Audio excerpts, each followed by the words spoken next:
underneath Yellowstone that if it erupts in a maximum eruption called Category 8, it could literally tear the guts out of the United States of America. Yellowstone has always been a hotbed of excitement, drawing in hordes of tourists with its jaw-dropping attractions. But now, there's an extra reason to be careful while you explore. World-renowned physicist Michio Kaku just dropped a major announcement. Yellowstone is finally erupting in 2023, and it might just destroy the entire thing. This restless Yellowstone caldera is truly living, breathing, and every once in a while it burps. Join us as we dig deeper into Michio Kaku's announcement and what it means for the future of the national park and the Earth as a whole. We can't start a video about Yellowstone without mentioning the Grand Canyon. Over time, the mighty Yellowstone River has sculpted this magnificent canyon, stretching an impressive 20 miles in length and plunging to depths of 1,200 feet. The lower falls steal the show as the river cascades down a staggering 308 feet. That's about twice the height of Niagara Falls. The impact when it strikes the canyon floor creates a mesmerizing sight, with foam and mist shooting hundreds of feet into the air. The rocks at the base of the falls are constantly wet as the mist comes down, so they have vibrant green moss on them throughout the year. As the river races along, the foam subsides, revealing its true color crystal clear. It's the presence of algae and moss that gives the water a remarkable green hue. All of this combines to create a visual that you just can't find anywhere else. We also can't forget about the Mammoth Hot Springs.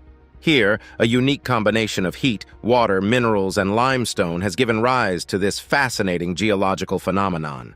As the hot water rises from deep within the earth, it dissolves calcium carbonate from the limestone layers underground.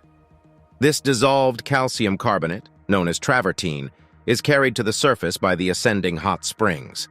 That brings us to another popular gem within Yellowstone National Park, the Upper Geyser Basin. This place is like the jackpot of geothermal wonders, boasting the highest concentration of geothermal features in the entire park. And right at the heart of it all is the legendary Old Faithful Geyser. If you want to witness the spectacle of a geyser eruption, this is definitely the place to be. The park even has the power to predict the eruptions of not just one, but 5 large geysers in this incredible basin. But here's the twist. All of these geothermal features have a common element, a fiery and scorching force that you definitely don't want to mess with volcanoes. Yellowstone is known for its close connection to these powerful beasts of nature. Their effects can be seen and felt throughout the park, adding to its unique charm. But guess what? There's something new brewing, and it's terrifying. In the span of a mere 24 hours, the park experienced something quite unnerving. A colossal crack, a whopping 100 feet wide, appeared out of nowhere in Teton, and it's got the park authorities on high alert. They swiftly closed off a large section of the park to conduct urgent investigations, determined to unravel the mystery and understand what this means for the surrounding landscape. Teton is no stranger to volcanoes. That's because of 4 geologic factors: tough, hard rocks in the core, vertical uplift, the age of the mountain, and dynamic forces of destruction. Many other mountains in Wyoming have equally hard rocks in their cores and an equal amount of vertical uplift, but they rose 50 to 60 million years ago and have since been eroded. The Tetons, on the other hand, are Wyoming's youngest range, dating back less than 10 million years, and that's why they're still around and haven't been eroded. But what makes the Tetons so special, apart from their age? The majority of the Teton Range's rocks are among the hardest, toughest, and least porous known in the entire world. As a result, they are resistant to mechanical disintegration caused by temperature changes, ice, and water. They're primarily composed of minerals that undergo very little chemical decay in the cold climate of the Tetons, and the absence of weak layers prevents the tough rock masses from collapsing under their own weight. So they're able to stand their ground for a lot longer than an average mountain range. All of these conditions favor the preservation of steep walls and high rock pinnacles, but that doesn't mean they're totally unbreakable. They do degrade over time. Great piles of broken rock or talus cover the slopes of all the higher peaks, so it's obvious that even the strongest of rocks here. But that's not the only thing. A wide range of daily and annual temperatures causes minute contraction and expansion of rock particles. Stress and strain are produced by repeated volume changes, so although the Teton's rocks are extremely dense, they eventually give up because of the temperature and cracks form. Some cracks are on the smaller side, but others make their presence known. The fissure was discovered in the Teton area, where the rocks are tough and hard, but even they can't withstand the forces of nature forever. Water that seeps in along the surface of weakness freezes and expands, prying a slab of rock away from the mountain wall, one tiny step at a time. This process, known as frost wedging, eventually causes the slab to tip and fall. And when that happens, it's disaster time. It's a never-ending struggle between two opposing forces: the rock's extreme toughness and the presence of forces that move all rock debris away from the mountains and away from the lower slopes. The result is a constantly changing landscape that is both beautiful and dangerous. When a slab of rock breaks away from the mountain wall, it can fall and roll hundreds or thousands of feet, breaking into pieces as it encounters obstacles. All of these fragments make their way down to the valley floor or slope, where they briefly rest before gravity takes over and moves them even further. This isn't a stationary process either. If the rock debris is mixed with snow or saturated with water, it can flow slowly like a glacier. In fact, there's one nearly a mile long in the valley north of Eagle's Rest Peak. Snow avalanches also play a role in gravitational transport, carrying loose rocks and debris down the mountainsides to the talus piles below. These avalanches leave visible scars down the slopes, exposing new rock surfaces to water and frost attacks. And let's not forget about the power of running water. It's another effective agent for transporting rock debris, aided by the devastating floods that can happen in the spring. All of this brings us back to the crack in the Teton area. Experts have discovered expanding cracks in the rock, and they're closely monitoring it for any signs of movement.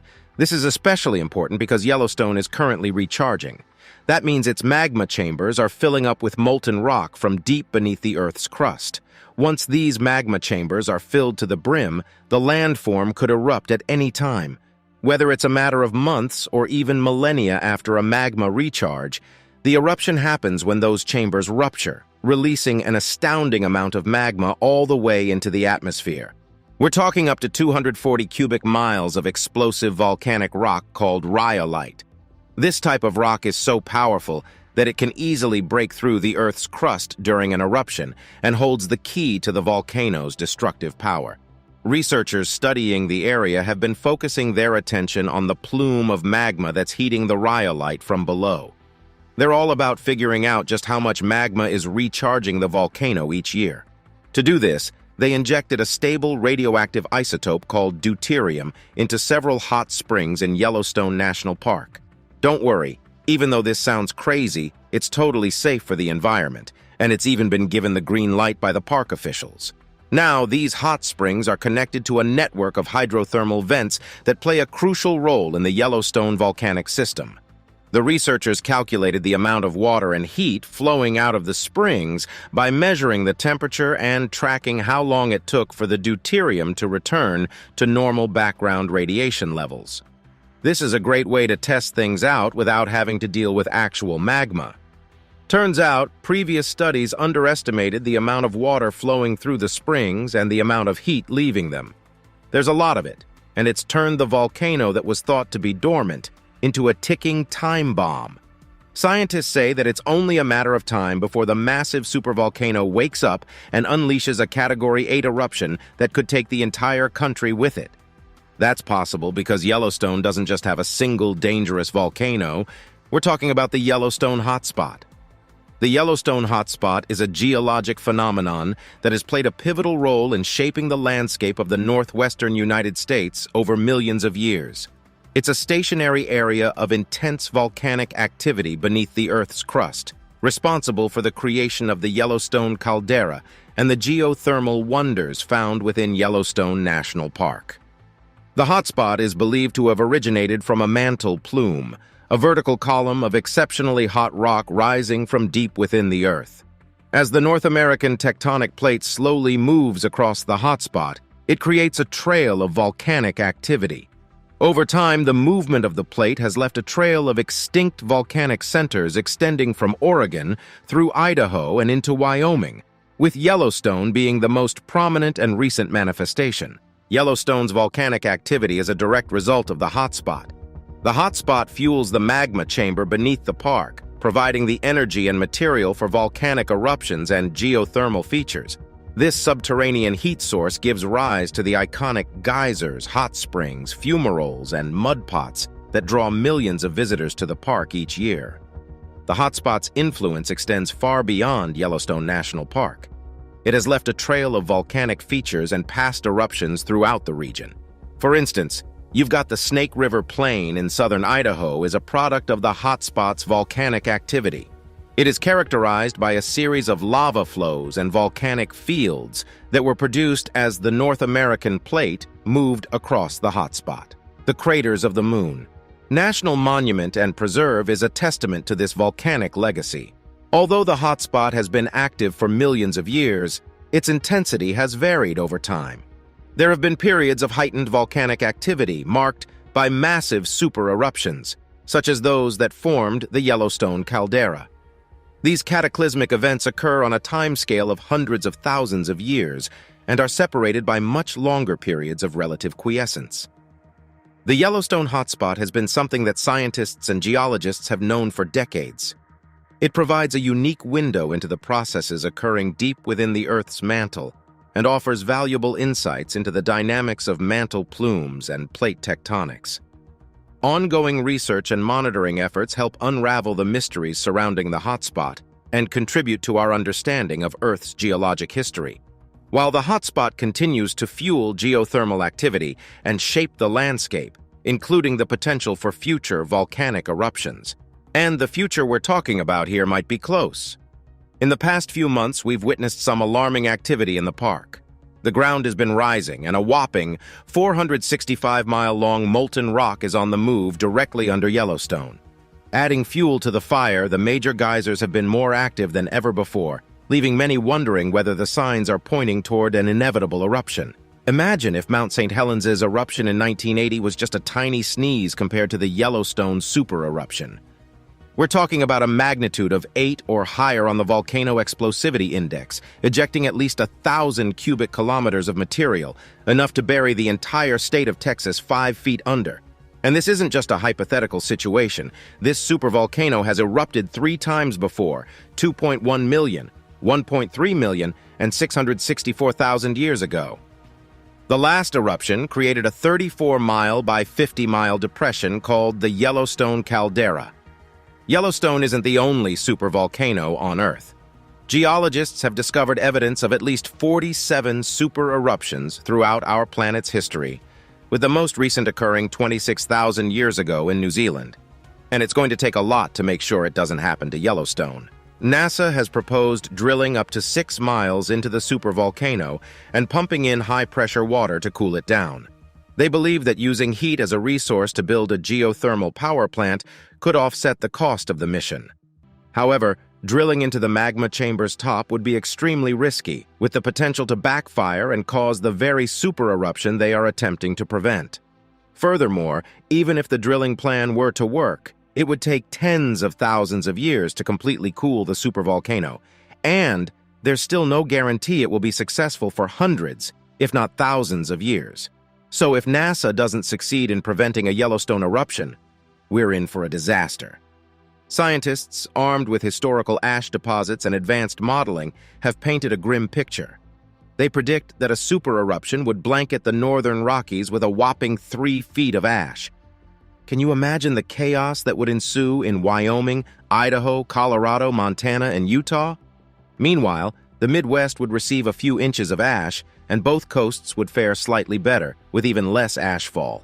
But trust me, even a few inches of this volcanic menace can wreak havoc. It has the potential to be a silent killer. It can smother plants, animals, and unfortunately people. Buildings would crumble under their weight, roadways would be clogged, and respiratory problems would skyrocket. Just a few inches of ashfall could disrupt power lines, short out transformers, and bring North America's air travel to a grinding halt. Imagine being stranded without a flight for who knows how long. When it comes to the global climate, the consequences of a large volcanic eruption like the one that could potentially occur at Yellowstone are truly remarkable. These explosive events release massive amounts of sulfur aerosols into the atmosphere, forming a protective shield that has a cooling effect on the planet. Now, you might be wondering how these sulfur aerosols work. Well, when they reach the upper layers of the atmosphere, they scatter and reflect sunlight back into space. This leads to a reduction in the amount of solar radiation reaching the Earth's surface, resulting in a cooling effect. It's like nature's own built-in air conditioning system, but on a planetary scale, one that has no thermostat, so everything would just get colder and colder. The impact of these volcanic aerosols can be quite substantial. Let's take the eruption of Mount Pinatubo in the Philippines as an example. When it erupted in 1991, it released an enormous quantity of sulfur dioxide into the atmosphere. This caused a significant cooling effect on a global scale. In fact, the planet's average temperature dropped by about 1 degree Celsius for several years following the eruption. This might not sound like much, but when we're talking about the delicate balance of the Earth's climate, even a small change can have far-reaching consequences. Another notable case is the eruption of Mount Tambora in 1815, located in present-day Indonesia. This cataclysmic event was one of the most powerful volcanic eruptions in recorded history. The eruption spewed a tremendous amount of volcanic ash and gases into the atmosphere, including an abundance of sulfur aerosols. This led to a substantial cooling effect on a global scale. The following year, 1816, became known as the year without a summer in many parts of the world. Crops failed, leading to widespread food shortages and famines in various regions. So, if Yellowstone were to experience a super eruption, it's not just the immediate vicinity that would bear the brunt of the impact.